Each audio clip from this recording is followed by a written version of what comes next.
ส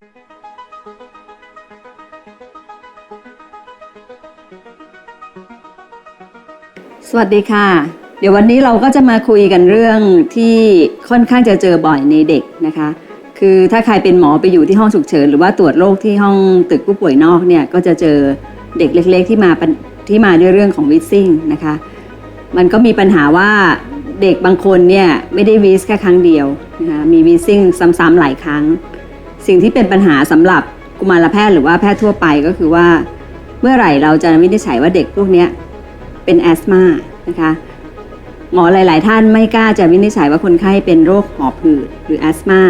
ก็อาจจะทำให้มีการดีเลย์ในเรื่องของการให้ยารักษาที่เหมาะสมในอนาคตนะคะวันนี้เราก็จะมาคุยกันเรื่องนี้เรื่องของ recurrent wheezing ในเด็กเนี่ยเป็นปัญหาที่พบบ่อยแต่ว่ามันยังมีบาง area ที่มันไม่แน่นอนอยู่หลายอย่างนะคะมีข้อมูลหลายๆอย่างที่เรารู้ยกตัวอย่างเช่น1เรารู้ว่า wheezing เป็นปัญหาที่พบบ่อยแน่ๆในเด็กอันที่2เรารู้ว่าเด็กที่เป็น wheezing ทุกคนเนี่ยไม่ได้เป็นโรคหอบทุกคน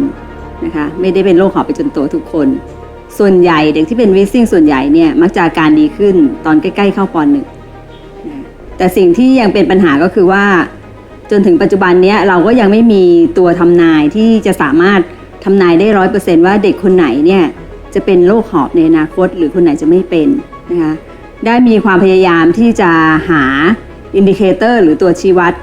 ที่จะมาบอกว่าเด็กคนนี้มีโอกาสจะเป็นโรคหอบมากกว่าเด็กคนอื่นนะคะนั่นก็คือ Asthma Predictive Index ซึ่งน้องๆอาจจะเคยได้ยินมาบ้างนะคะในตัว Asthma Predictive Index เนี่ยก็จะเป็นตัวจับในเด็กที่มีเรื่องของ recurrent wheezing ตั้งแต่3 ครั้งขึ้นไปนะคะเราก็จะไปดูว่าเขามีประวัติครอบครัวคุณพ่อคุณแม่เนี่ยเป็นโรคหอบหรือเปล่าตัวเด็กมีเรื่องของผื่นแพ้หรือเป็น atopic dermatitis หรือเปล่านะคะรวมทั้งถ้าเด็กมีประวัติว่ามี wheezing apart from cold หรือตัวเขามีโรคภูมิแพ้ทางจมูกหรือ allergic rhinitis ร่วมด้วยสิ่งเหล่านี้ก็จะเป็น predictor ที่สำคัญที่อาจจะช่วยให้เราทำนายได้ว่าเด็กจะมีโอกาสเป็นหอบแต่ยังไงก็ตามการใช้ Asthma Predictive Index เนี่ยมันก็ยังมีข้อจำกัดอยู่ข้อจำกัดที่ว่าก็คือว่าถ้าเด็กไม่มีประวัติตาม Asthma Predictive Index เนี่ยเรามักจะ advise พ่อแม่ได้ค่อนข้างมั่นใจว่าเด็กพวกนี้ในอนาคตเนี่ยเขาไม่น่าจะเป็นโรคหอบไปจนโตนะคะแต่ในทางตรงข้ามถึงแม้ว่าเด็กจะมี Asthma Predictive Index แต่มันก็ไม่ได้ทำนาย 100% ว่าเด็กเหล่านี้จะต้องเป็นโรคหอบไปจนโตนะคะ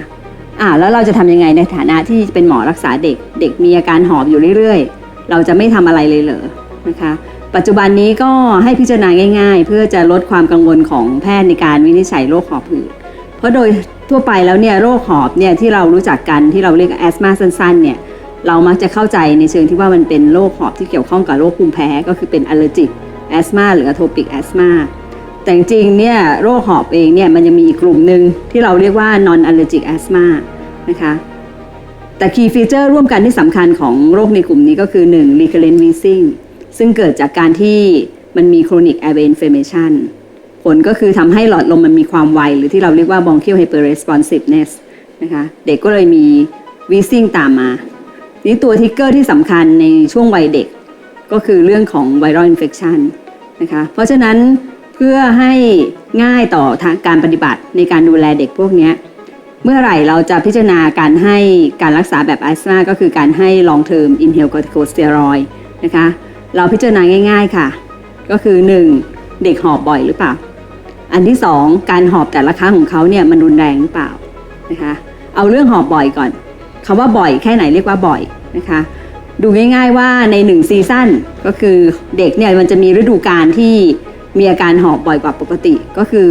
ฤดูกาลที่เรียกว่าเป็น respiratory season คือช่วงปลายฝนต้นหนาวนะคะตั้งแต่ประมาณกรกฎาคมสิงหาไปจนกระทั่งถึงธันวามกรานะคะช่วงนี้เป็นช่วงที่มีการติดเชื้อทางเดินหายใจในเด็กค่อนข้างสูงนะคะถ้าในช่วงระยะเวลาเหล่านี้เด็กมีอาการหอบตั้งแต่3 ครั้งขึ้นไปในช่วงเดือนเหล่านี้ก็ถือว่าเป็นบ่อยนะคะกลุ่มที่2คือเป็นเยอะเป็นรุนแรงคำว่าเป็นรุนแรงคืออะไรถ้าทุกครั้งที่หอบต้องนอนโรงพยาบาลอย่างเงี้ยถือว่ารุนแรงหรือแม้กระทั่งหอบครั้งเดียวแต่ต้องใส่ท่อช่วยหายใจเนี่ยถือว่ารุนแรงนะคะเพราะฉะนั้นถ้าเราคิดง่ายๆว่าเด็กมีประวัติ recurrent wheezing ตั้งแต่3 ครั้งขึ้นไป ใน1ซีซั่นเขาเป็นบ่อยหรือเป็นไม่บ่อยแต่เป็นรุนแรงพวกนี้ควรจะพิจารณาการให้การรักษาแบบโรคหอบก็คือการให้ long term inhaled corticosteroid นะคะจากนั้นเราก็ติดตามดูการตอบสนองต่อการรักษาในช่วงประมาณ 3-4 เดือนนะคะถ้าเขาอาการดีขึ้นเราก็ค่อยๆถอนยาออกไปนะคะจากประสบการณ์ที่ดูแลคนไข้เนี่ยพบว่าเด็กส่วนหนึ่งก็จะได้ประโยชน์จากการรักษาด้วย inhaled corticosteroid นะคะทำให้อาการหอบของเขาเนี่ยเป็นน้อยลงแล้วก็อาจจะลดความเสี่ยงต่อการที่จะเกิดอาการหอบรุนแรงนะคะแล้วเด็กส่วนนี้เราสามารถให้ความมั่นใจกับคุณพ่อคุณแม่ได้เลยว่าส่วนใหญ่นะคะส่วนใหญ่เขาจะดีขึ้นเมื่อเขาใกล้ๆเข้าชั้นป .1 นะคะก็สำหรับความรู้เรื่องของ recurrent wheezing ในเด็กเนี่ยก็คงมีเท่านี้หวังว่าน้องๆจะได้ประโยชน์ในเชิง practical นะคะคือเอาไปช่วยในการดูแลรักษาคนไข้ในอนาคตต่อไปค่ะขอบคุณค่ะ